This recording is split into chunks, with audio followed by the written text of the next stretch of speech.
Welcome to Body Bags, presented by the Kokomo Lantern. I'm Jeremy Geiger. I'm a co-owner of City of First Cremation and Funeral Services. I know it's been a few weeks since you heard from me. Life's been crazy. Many of curveballs have been thrown at me. So here I am, I'm back. I'm not forgetting about you folks.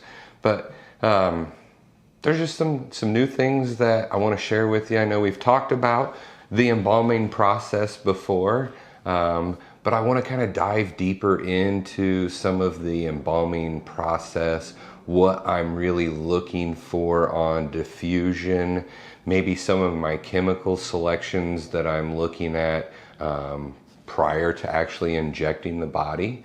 So we're going to just kind of first start off.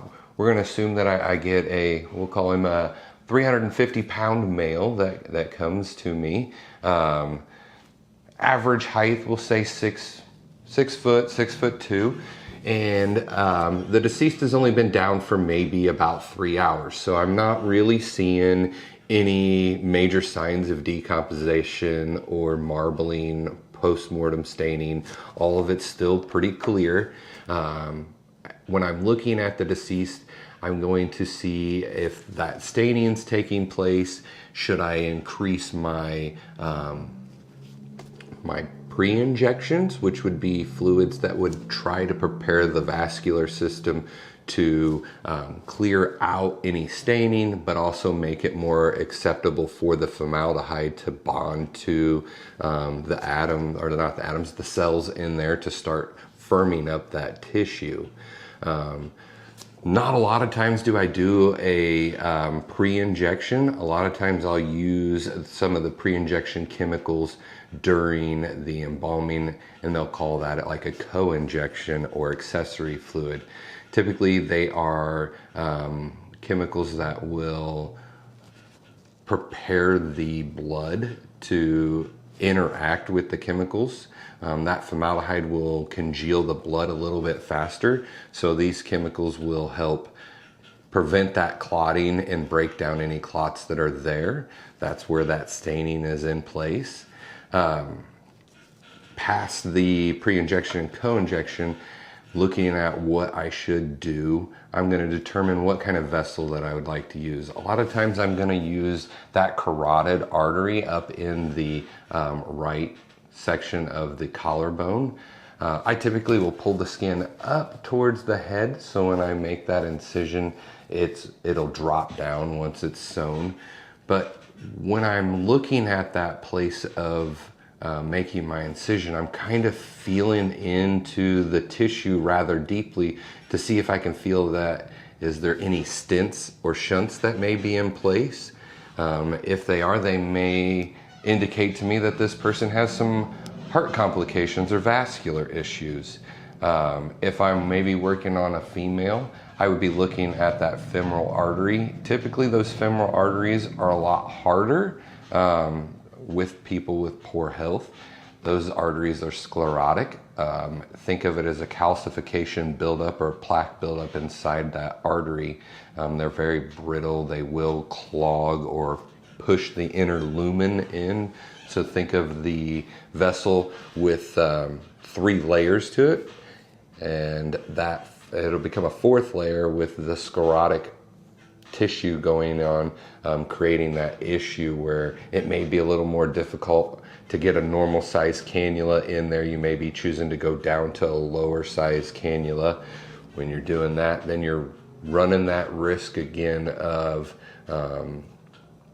looking at your rate of flow and pressure, because we're trying to achieve maybe that same pressure and flow that your heart rhythm would naturally run. Most people would be surprised at what maybe that pressure is. I use a low pressure machine, so I usually will run between 12 and 18 pounds per square inch in pressure. Whereas like a high pressure machine, which would more match the vascular pressure, you would be running anywhere between 60 and 80 pounds of pressure, which sounds kind of crazy, but we're really restricting that flow of fluid that's going through that cannula. The flow is helping push the clots out of the way. As it's pushing the fluid through, this is going to kind of get interesting. You're going to get probably one of the best massages you've ever had in your life, and you'll never get to experience it that's given to you by the embalmer. The reason why you're seeing that embalmer do the massaging, think of like maybe an irrigation system. When you see it out in the field, there's a large 3-inch diameter steel rod that's going out into the field, and there are many sprinkler heads that are kind of going off of it. If you don't have the pressure and flow matching, that sprinkler head at the end of that feed may not have the same kind of outcast of water that you're looking for. So we're massaging, trying to make sure that when the fluid's going through the vascular system, that it's making its branches out into the capillaries and everything. We'll see texture changes in the skin. You'll see a lot of times embalmers and funeral directors, they kind of do a large pinch. Typically your skin, it retracts rather quickly. When you're being embalmed and being preserved, that snap doesn't happen. It gets more firm. It gets tougher to get it to do that snap back. It's rather interesting. You'll see the nail beds in the fingernails and toenails. They'll clear out. They'll start to turn pink. You'll see an embalmer, they'll squeeze those areas. You'll see them work the hands and the wrists back and forth. Really flexing those muscles, just trying to get that fluid diffused out into the tissue as far as we possibly can. The reason behind that is we're trying to do the best job at preserving the body for the longest period of time. We know that typically on a funeral, we're looking within a couple of days, 2 weeks typically at most. I have ran into certain circumstances where I've had to hold individuals for 3-4 weeks, sometimes 5, pushing the envelope before that funeral service would come and take place. So making sure that we're getting proper diffusion is extremely important in that embalming process. And I've mentioned in my previous episodes about using a catheter tube that we learned about in the convention this year. And I've had an opportunity to purchase some of these cannulas. I've been using them for the last 5-6 embalmings that I've done. It's absolutely amazing how well it works and helps with that drainage. I know in the past that I thought I was getting good drainage, but having that catheter down in there, it's really opening up that passageway. It's helping with that diffusion. It's creating a good, safe avenue for when the venous side, and that's where the dirty blood's coming back out of the body. Instead of it going to the lungs, I'm draining it out of that jugular right at the heart. It's helping regulate that pressure on the venous side so that I'm not maybe seeing eyes swell. When you're embalming, we're looking at those things, making sure that the eyes maintain a normal level, no pockets are bulging or anything around the lower parts of the eyes. We look at the temples really close as well. You'll see sometimes those temples will swell. Could be on the intake side, you may be running your machine too high on a rate of flow and your pressure's okay, but you've got that flow wide open. So those are some things that I kind of look for when I'm injecting a deceased. When I'm looking at the fluid, I've talked about that pre-injection, co-injection. I'm kind of looking at maybe how many pick marks do I see? Were they hooked up many of times to different IVs or medication ports? I will look at some sanitization chemicals. I use Dysan through Champion. It's a mold inhibitor and a sterilization chemical, but it also aids in firming the tissue. A lot of times the medications that we're taking are preventing the formaldehyde from actually bonding to the cell wall and preserving it. So the dye sand is being used more prevalently than years past. You know, I remember back in the day that we may just use a little bit of dye sand, and now I'm using way more than I've ever used in the past. So then I'm looking at the weight. I talked about the person being 350 pounds. We're talking about trying to preserve not just the muscles, but the fat. And with being able to do that, I've got to have a certain index or certain concentration of formaldehyde. So the higher the number on my arterial fluids, typically I see them go to around 35 to 38 index on an arterial. They can be as low as a 10 index. I like a 20 index mixed with like a 32 index. I like it mixed that way because when I'm injecting, I know I'm around a 2.5% solution concentration to the formaldehyde. We have some formulas that would figure that out. But then it gives me ability as I'm embalming, I can add more arterial solution to that tank. And if I'm not seeing much firming or the firming that I'm liking, I'll reach for that higher index. If I like the firming, but maybe I need just a little bit more to carry that body to last longer, I'm going to choose a lower index so that way I won't have to fight dehydration later. It's just implanting that formaldehyde to be utilized later on in the body as it's sitting in storage. While we're doing that embalming process, I'll typically clean out the fingernail beds as I'm massaging them, just to make sure that that tissue is getting preserved.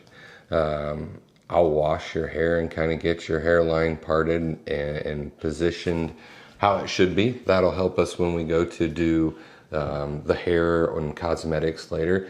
A lot of embalmers you'll see comb the hair just straight back. Over years of doing this and working with a variety of hairstylists, they've always asked, hey, try not to do that. That makes things tougher for us later. They're having to get their hair wet and blow dry it and all that. If we would have just been a little more proactive for them at the beginning, it would have been better in the long run for that cosmetologist or hairstylist. For more information about embalming, I would talk to your local funeral home. They may have some interesting stories that they'd be willing to share with you. Some of them may be new embalmers themselves and are pretty eager to share their information with you. Some of the older generations, they may be private though, and they'll just kind of give you the generals. There's a small incision and we drain from a vein and inject in an artery. There is a lot of great information on the internet, but I also would heed warning with some of that information. It may be pretty false. I know I've been asked a lot recently about, people sitting up, people moving. Have I seen them do any of this or twitch while I'm embalming? No, absolutely not. I've never seen a person move. If their hand slides off of their abdomen, it's probably because it's wet. It's probably because it's gravity. I've never felt that it was due to the person still being alive or having muscle spasms at the end of things. So that's kind of the neat things with embalming and the diffusion. When you hear maybe an embalmer talk about the body didn't take well because it didn't diffuse out into the tissue. That kind of explains that process to you maybe a little bit more. There's things that can create issues for that diffusion, whether it's their vascular system, because not everybody's the same. Other times it could be medical reasons that the vascular system's compromised. They could have been in a car accident. They could have been dying from a disease for a period of time and their body's just shutting down and the vascular systems failed on them. So yeah, that's kind of some of the neat things that I've seen with that. I'll leave you with a story of being at the hospital, waiting at the back dock for security. So I received a phone call to go to a hospital down in Indianapolis. We frequent there quite a bit. It's typically no problems. I arrived there at the morgue loading dock, and there's a couple of construction guys. They get creeped out and they see me. I talk to security. Typically it takes them around 10 minutes to get to the back door to let me in. And I'm standing out there after sitting in the car for about 10 minutes, and I got my equipment out, and I'm just waiting and waiting, and these construction guys are getting a little more nervous, and finally one of them comes up and he says, "Hey, I'm not the guy that you're after, but I'm the guy that's going to get you in, because I'm tired of seeing you stand out here. You're creeping me out." And I thought, oh boy, this isn't going to be good, because security most of the time does not want us in the morgue or in the hospital until they're getting ready for us to release the morgue. So I said, okay, and I stood inside the doorway.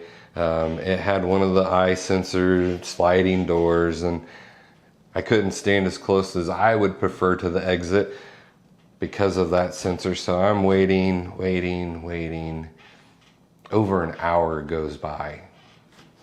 Security's still not there. I've watched numerous construction guys come to the door where I'm standing and turn around and walk away, and I can hear them mumbling to their other co-workers about me still being there, and it's really creepy. And like I said, an hour goes by. I call back to the hospital operator, get connected with security, and they said, "Yeah, what's going on?" I said, "Well, I'm still here. I haven't received the deceased. Nobody's come downstairs. Did I get forgotten about, or is something happening?" It was late in the evening when I was there. This hospital, it has a lot of different patients and people in and out. And sure enough, security said, "Oh yeah, all hell broke out in the ER. We've had to send every officer we have upstairs to peel everybody apart from a huge fight. A couple of people got arrested." And I said, "Oh, okay, well, as long as nobody is hurt and everything's okay, I'm fine. But I also want to let you know, before you get down here, I am inside the building." One of the construction guys let me in. They said, "Okay, we'll let that officer know." He come down after a few minutes, and you could tell that he was really frazzled by the situation that he was just experiencing. Had to help him through his paperwork a little bit just to make sure we got all the signatures that were needed. But while I was there, I got to talk to him about what we do. Because we show up, as you kind of see me now, I'm either in a golf shirt or a t-shirt or a hoodie. 9 times out of 10, you're gonna catch me in jeans. He mentioned, he says, "I think it's pretty interesting that you can still come and receive this person in a dignified way without being over the top dressed." He goes, "I never really understand the importance of you guys showing up at 3 in the morning and I'm the only person that you're seeing. You don't see the family. You're loading out the back of the hospital. You're completely anonymous to everybody." And I said, "Well, I thought it was silly for years, and this is how our families get to experience us every day, is in this casual manner, and it works much better for everybody." And he said, "Absolutely, I feel more comfortable dealing with you in a more unprofessional dress attire, or casual dress attire, I should say." So don't always take the appearance for what it is. Talk to the person, find out who they are, because their appearance may not always tell the tale of how awesome of a person they may be, or how powerful of a person they may be. But this does conclude our episode today for Body Bags. Please like, follow, subscribe, and share to the episodes through the Kokomo Lantern. I'm Jeremy Geiger, and this does conclude our services here at the funeral home. Thank you.